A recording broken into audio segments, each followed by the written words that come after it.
Saudara Hakim Mahkamah Konstitusi Arsul Sani membantah tudingan ijazah palsu program doktoral miliknya. Ijazah Arsul dipermasalahkan oleh Aliansi Masyarakat Pemerhati Konstitusi atau AMPK. Arsul Sani membantah tudingan ijazah palsu dengan menunjukkan ijazahnya di hadapan wartawan. Arsul Sani menjelaskan program doktoral ditempuh selama 11 tahun karena kesibukannya menjadi pengurus P3 dan anggota DPR kala itu. Arsul bilang ia memulai pada tahun 2011 untuk program doktoralnya di Glasgow Caledonia University, Inggris. Nah, karena kesibukannya, ia kemudian memutuskan melanjutkan dan mentransfer SKS yang diperoleh sebelumnya ke Collegium Humanum Warsaw Management University di tahun 2020. Skemanya adalah program transfer doktoral, ya. Maka apa yang sudah saya capai, ya, di Glasgow Caledonian University itu kemudian diakui.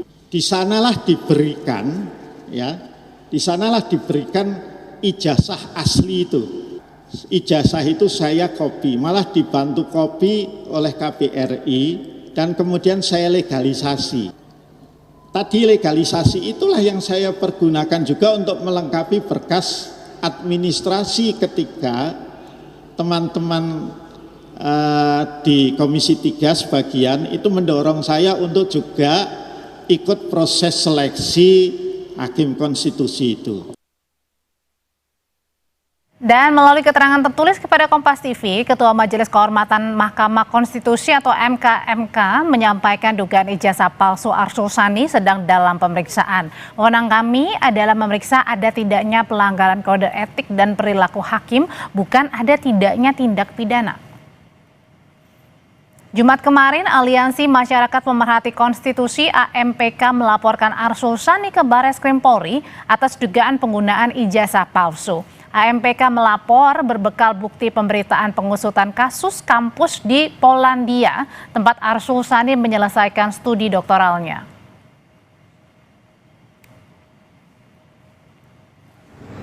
Salah satu hakim Mahkamah Konstitusi berinisial AS yang diduga memiliki atau menggunakan ijazah palsu. Itu yang kami dapatkan atau yang kami terima.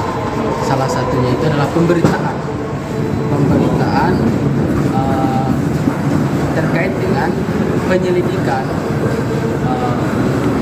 salah satu komisi pemberantasan korupsi yang ada di Polandia yang coba untuk melakukan pemeriksaan terkait dengan legalitas kampus, di mana salah satu hakim berkuliah mendapatkan titel S3 di tahun 2023.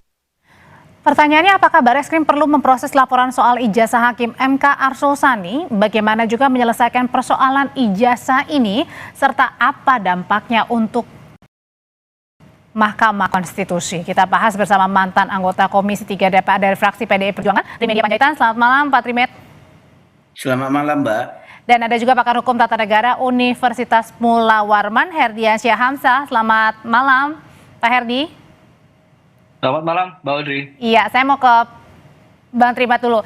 Pak Trimet, jadi pada saat dulu kan Anda dan kawan-kawan termasuk yang melakukan uji fit and proper test ya kepada Pak Arsul Sani kala itu yang menjadi calon Hakim MK ya, betul ya Pak? Betul Mbak, jadi Komisi 3 periode yang lalu melakukan fit and proper 23 September tahun 2023. Nah pada saat itu memang 6 bulan sebelumnya rame ada wacana di Komisi 3, ada 2 orang sesungguhnya yang berminat jadi Hakim Konstitusi melalui pintu DPR. Satu Pak Arsul Sani, kedua Pak Beni Kabur Harman. Tapi menjelang waktu-waktu terakhir yang menguat Arsul Sani dan Pak Arsul Sani mendaftar, kemudian kami lakukan fit and proper dan seluruh praksi, 9 praksi di Komisi 3 pada saat itu sepakat untuk memilih Pak Arsul Sani secara aklamasi menjadi Hakim Konstitusi. Itu Oke. yang kedua. Yang ketiga terkait dengan persyaratan segala macam, itu tidak bagian yang kami periksa. Karena apapun kami sudah lama tahu dan kami tahu juga Pak Arsul Sani ini sebagai pimpinan partai di P3 dan juga track record yang cukup baik. Kami lebih pada bagaimana Pak Arsul Sani ini bisa bekerja dengan baik di MK. Pak Trima, jadi pada saat kami mau pintu yang dari DPR juga kinerjanya baik, Mbak. Oke, jadi pada saat fit and proper test atau uji kelayakan dan kepatutan calon hakim MK kala itu dicek juga nggak sih misalnya tadi soal legalitas dokumen termasuk juga misalnya ijazah S1, S2 sampai gelar doktoral? Itu pertama di sekretariat.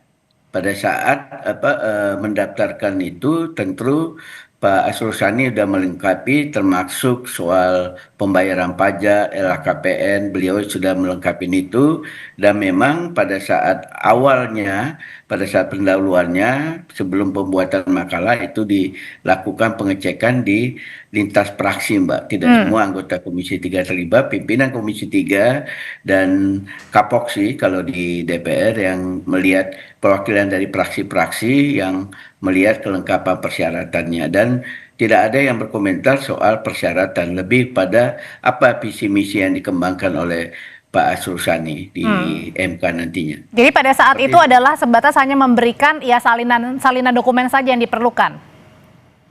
Iya, bukan. Pertama dia buat di sekretariat, kemudian tentu di salinan bahwa sesuai dengan riwayat pendidikan beliau tahun sekian di sini SD, SMP, SMA, S1, S2 sampai dengan S3.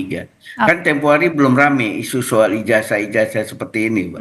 Jadi baru-baru ini rame ya. Saya kaget juga pada saat membaca berita hari Jumat yang lalu, sehingga hari Sabtu saya WA Pak Arsul Sani bagaimana ceritanya. Dia bilang hari Senin dia akan melakukan konferensi pers bagi MK bekerja untuk menyelidikinya. Oke, saya ke Pak Herdi dulu kalau gitu. Pak Herdi, sebenarnya dari kasus dugaan untuk laporan ya, dugaan ijazah palsu dan juga penggunaannya kepada Hakim MK, pertanyaannya mempengaruhi nggak sih kredibilitas dari Hakim MK ini? Atau Mahkamah Konstitusinya sendiri? Iya, dengan persoalan yang kemudian mencuat ke publik, saya kira ini berpengaruh besar terhadap kredibilitas Mahkamah Konstitusi ya. Sesuatu yang sebenarnya pasca 2023 akhir kemarin merangkak-rangkak kembali dipulihkan, tetapi ternyata kemudian mendapatkan hal yang baru. Tapi sebelum lebih jauh saya komentari, saya mungkin sedikit mau stressing yang disampaikan oleh Pak Tri gitu ya.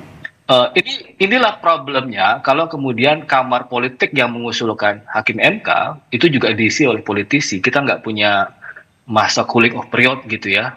Makanya ke depan sebenarnya penting untuk diatur masa cooling off period itu. Seorang politisi yang hendak maju menjadi Hakim MK yang harusnya ada masa cooling down atau cooling off period itu, misalnya 5 tahun dan lain sebagainya. Karena kalau dia memilih sesama politisi, bahkan sesama anggota DPR, ada semacam prinsip kehati-hatian yang dilupakan gitu. Ya udah, ini karena kawan sendiri atas dasar kenal, kemudian track recordnya sudah lama di DPR begitu. Yes, ini satu frekuensi representasi dari kepentingan politik DPR dan lain sebagainya, sehingga hal-hal semacam ini tanda petik terlupakan begitu ya. Kalau Pak Tri bilang bahwa urusan administrasi adalah urusan kesekretariatan, saya kira tidak juga. Kalau kemudian kita pahami bahwa proses seleksi Hakim MK itu yang masuk dari kamar DPR, saya kira persoalan syarat-syarat yang kemudian diatur di dalam undang-undang MK itu juga harusnya diverifikasi oleh teman-teman di Komisi ketiga itu. Jadi bukan hanya soal kompetensi, tetapi juga hal-hal yang dipersyaratkan di dalam undang-undang MK. Itu satu. Yang kedua, saya kira begini, Mbak Audrey, kalau kemudian perkara ini mencuat ke publik, berdampak terhadap kredibilitas Mahkamah Konstitusi, saya kira kita mesti mencari jalan keluar bagaimana agar, ya termasuk Pak Arsul sendiri kan akhirnya tersandra dengan perkara ini, harus ada kemudian upaya untuk memverifikasi apakah memang dugaan ijazah palsu itu benar atau tidak. Pertanyaannya kemudian siapa yang harus memverifikasi, siapa yang punya otoritas. Saya ambil contoh kasus begini, saya kira MK sudah harus jalan ya, karena kita paham betul di dalam ketentuan, terutama di dalam peraturan MK sendiri yang 1/2023 kan tidak harus berdasarkan laporan, tetapi juga bisa berdasarkan temuan. Yang kedua, kalau kemudian sudah ada yang melapor ke kepolisian, karena disebut sebagai pengguna ijazah palsu, saya kira ya kan pintu masuk teman-teman di kepolisian juga bisa melakukan proses cross-check terhadap universitas tempat di mana kemudian Pak Asrul mendapatkan jasa itu. Karena kalaupun Pak Asrul berbusa-busa mulut menerangkan bahwa ini loh jasa saya, ini loh foto wisuda saya, kan yang dibutuhkan bukan soal ijazah dan wisudanya, tetapi bagaimana ijazah itu diperoleh kan, apakah dengan cara-cara yang patut atau tidak. Berarti artinya kalau tadi siang Pak Arsul ini klarifikasi di gedung MK memanggil wartawan menyampaikan ini ijazahnya, salinan ijazahnya, ini foto-foto pada saat wisuda, ini belum tentu memastikan bahwa ijazah yang digunakan asli atau tidak gitu. Yes, itu tidak cukup. Apa yang diperlihatkan oleh Pak Asrul, foto ijazah, foto wisuda itu tidak cukup. Kan bukan persoalan foto ijazah dan wisudanya, tetapi bagaimana ijazah itu diperoleh kan, bagaimana wisuda itu diperoleh gitu. Nah, salah satu cara untuk mengetahui itu ya bagaimana proses pemeriksaan terhadap dari mana kemudian ijazah itu diperoleh Pak Asrul gitu. Kalau kemudian laporan ini sudah masuk dengan Polandia. Kalau kemarin seingat saya di bulan September itu kan ada proses mutual legal assistance antara Indonesia dengan Polandia kan. Jadi ada semacam perjanjian timbal balik untuk bantuan berkaitan dengan tindak pidana. Jadi bisa saja mutual legal assistance itu digunakan sebagai dasar Kepolisian Republik Indonesia bekerja sama dengan Kepolisian Polandia untuk memeriksa apakah memang tempat universitas di mana tempat di mana Pak Asrul mendapatkan ijazah itu, dan bahkan kan kalau disebut-sebut kira-kira begitu. Kita kembali lagi soal pada saat fit and proper test, Pak Trimat. Kalau tadi dikatakan bahwa ini adalah tugas sekretariat untuk memeriksa, mengecek begitu ya keaslian atau dokumen-dokumen salinan ijazah yang dimiliki seorang calon hakim MK. Berarti artinya ini ada catatan juga yang seharusnya diperbaiki, jangan hanya tadi ketika dikatakan kemudian dekat sesama anggota DPR, jadi kemudian mengabaikan hal-hal yang seharusnya memang harus diperiksa dan dicek lagi. Kedua, perwakilan praksi lengkap baru kita jadwalkan fit and proper, itu yang kita lakukan. Yang kedua, menurut saya bisa paralel. MK kan tadi statementnya Pak Ketua sudah jelas akan melakukan proses, bahkan ini bukan sekedar soal pelanggaran hukum. Nah, silakan MK bekerja, kemudian Polri bekerja. Bahkan yang ketiga, saya juga mengusulkan kawan-kawan Komisi 3, karena Pak Arsul Sani ini dari DPR, tentu bisa juga mengundang Pak Arsul Sani ini datang, dan tentu Komisi 3 bertanggung jawab karena yang memilih Pak Arsul Sani menjadi hakim konstitusi. Bisa juga dilakukan pemanggilan kepada Pak Arsul Sani itu oleh Komisi 3. Jadi supaya semuanya jelas. Dan saya senang Pak Arsul Sani juga hari ini berinisiatif langsung melakukan konferensi pers, menunjukkan problem apa yang dikatakan oleh Pak Ardiansyah itu belum cukup. Iya, memang belum cukup. Ini terlalu dini kalau kita menganggap urusan ijazah Pak Arsul Sani ini sudah selesai. Biarkan ini berlanjut dan mudah-mudahan bisa secepatnya sehingga tidak melakukan proses delegitimasi terhadap MK itu sendiri. Kita berharap MK juga cepat bekerja. Apakah dalam proses ini Pak Arsul Sani boleh menangani perkara atau tidak? Itu juga harus diperjelas sebelum urusannya clear benar oleh MK. Seperti itu, Mbak. Oke, dengan adanya dugaan ijazah palsu yang digunakan Pak Arsul Sani ini, pertanyaan berikutnya, apakah juga menjadi tanggung jawab dari anggota DPR yang kala itu melakukan fit and proper test kepada Pak Arsul Sani? Usai jeda ya Bapak-Bapak, tetap bersama kami di Sapa Indonesia Malam.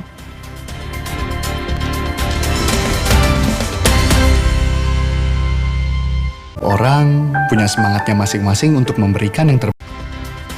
Bersama kami di Sapa Indonesia Malam, Pak Herdi, saya sebelum ke Pak Trimat, saya mau ke Pak Herdi dulu. Jadi menurut Anda sebaiknya meskipun ini baru tudingan ya, penggunaan ijazah palsu, apakah Pak Arsul Sani harus dinonaktifkan sementara waktu, artinya tidak menangani perkara-perkara? Ya, sebenarnya mekanisme itu disiapkan ya. Jadi kalau kemudian kita baca baik-baik di dalam Undang-Undang MK yang 7/2020, ada 3 skema pemberhentian di situ ya. Pemberhentian dikarenakan memang secara hormat, pemberhentian secara tidak hormat. Ada istilah pemberhentian sementara. Apa maksud pemberhentian sementara di dalam Undang-Undang MK itu? Agar yang bersangkutan, misalnya salah satu hakim dianggap melakukan pelanggaran terhadap kode etik dan perilaku, dianggap melakukan perbuatan tercela misalnya. Ada 8 ya syarat-syarat di situ untuk diberhentikan secara tidak hormat, maka bisa saja diberhentikan sementara waktu. Secara teknis dihitung sejak diberhentikan 60 hari ya, dan bisa ditambah 30 hari sebagai perpanjangan. Pertanyaannya, apakah kemudian Pak Asrul sebaiknya diberhentikan sementara waktu? Saya kira untuk menjamin objektivitas proses pemeriksaan terhadap atau penyelidikan yang dilakukan oleh MK, saya kira itu menjadi opsi yang bisa saja dilakukan oleh MK. Supaya marwah MK-nya juga tidak terganggu gitu ya? Yes, kita masih ingat betul dulu ketika problem putusan 90 ya yang melibatkan Gibran Rekabuming Raka. Saya kira waktu itu kan untuk menjamin objektivitas pemeriksaan, agar kemudian dianggap bahwa MK bekerja secara independen, termasuk marwah MK secara kelembagaan. Saya kira itu menjadi opsi yang bisa saja dilakukan. Jadi pemberhentian sementara waktu sembari pertama Pak Asrul juga diberikan waktu untuk fokus di dalam menyelesaikan perkara ini. Yang kedua, itu juga bisa memberikan jaminan kepada publik bahwa proses pemeriksaan ini memang berjalan secara independen. Oke, kalau gitu, apakah kemudian dengan kasus atau tudingan penggunaan ijazah palsu seorang hakim MK ini, Pak Trimet, apakah ini juga menjadi bentuk pertanggungjawaban kepada anggota DPR yang kala itu melakukan uji kelayakan dan kepatutan terhadap seorang Arsul Sani, Pak Arsul Sani? Ya, saya kira iya. Makanya saya sampaikan tadi, bentuk dari pertanggungjawaban DPR dengan mengundang Pak Arsul Sani. Pak Arsul Sani dipanggil ke DPR untuk bisa juga menyampaikan, mempertanggungjawabkan apa yang dilaporkan. Ini saya kira bukan tudingan. Kalau sudah berani seseorang, mereka ada bukti permulaan yang sangat cukup ya, sehingga berani melaporkan pejabat negara sekelas hakim konstitusi. Itu dilakukan. Kedua, MK saya kira segera memprosesnya dan segera memeriksa, kemudian menyampaikan pendapatnya. Apakah Pak Arsul Sani berhenti sementara, tidak boleh menangani perkara-perkara sebagaimana disebutkan Pak Erdiansyah tadi, atau apa keputusan dari MK supaya isu ini tidak bergulir. Tapi kan yang ketiga, isu ini kan bagus, Mbak. Isu ini udah langsung keluar, Pak Arsul Sani menyampaikan dan bahwa dia kuliah, kapan dia kuliahnya, meskipun 11 tahun ya? Kapan. Memang saya agak surprise. Pak Arsul Sani tadi saya sekilas mendengar beliau selesai 11. Ya, Pak Trimet. Oke, sambungannya nampaknya terputus, Pak Trimet. Oke, saya kembali ke Pak Herdiansyah dulu kalau gitu, sambil menunggu jaringan yang bagus dari Pak Trimet Panjaitan. Pak Herdiansyah. Sebagai pimpinan. Oke, kita sambung kembali ke Pak Trimedia Panjaitan, tapi sambil menunggu saya mau bertanya hal yang sama. Ya, udah Mbak. Oke, gimana tuh tadi Pak Trimet? Jadi yang sorotan 11 tahun kuliah doktoral itu juga yang disoroti gitu?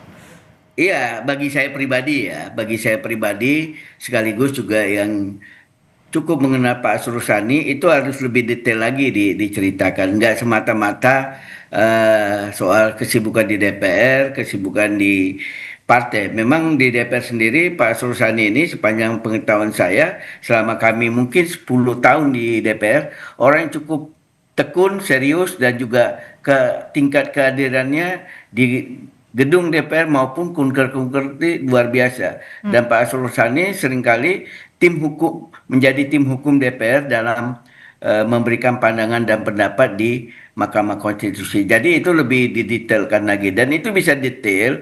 Mudah-mudahan minggu ini atau minggu depan, karena minggu ini Komisi 3 kelihatan sedang memulai proses fit and proper terhadap KY, dan itu juga bisa menjadi bahan masukan terhadap Komisi 3 kejadian Pak Arsul Sani ini, sehingga jangan ada juga anggota KY yang dipilih itu bermasalah ijazahnya setahun 2 tahun kemudian. Oke, tadi juga sebenarnya di dalam di Komisi 3 juga sudah disinggung oleh Pak Habibur Rahman sendiri soal itu, penggunaan ijazah calon anggota atau hakim KY, Pak Trimet.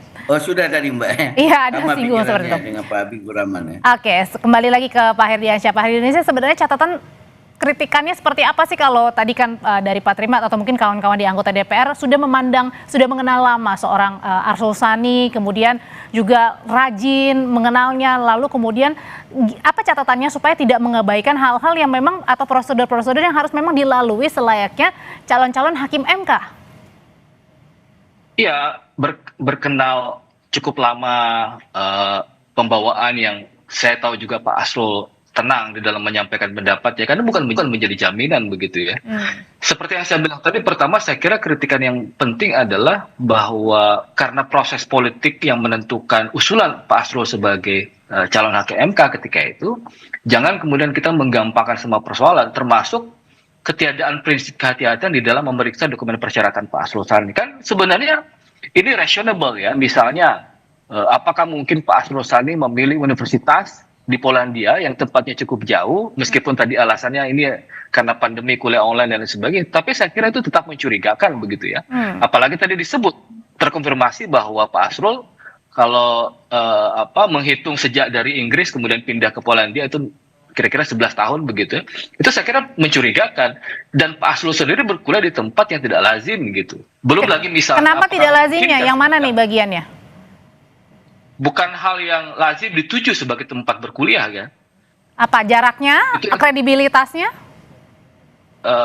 Jarak kemudian tempat justru memilih di Polandia ya, hal yang tidak lazim dilakukan oleh teman-teman di DPR gitu ya.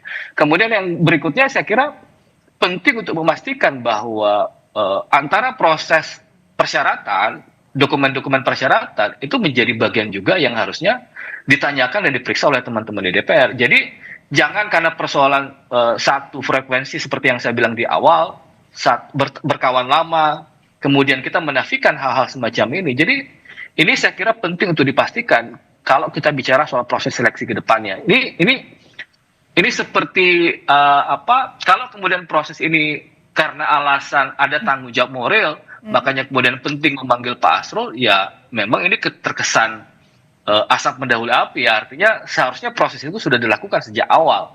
Bagaimana proses pemeriksaan sedetail mungkin dilakukan sejak awal, fit and proper dilakukan terhadap agar tidak ada cacat ya atau celah-celah ya begitu ya, Pak Heri? Yes, itu yang menjadi penting menurut saya.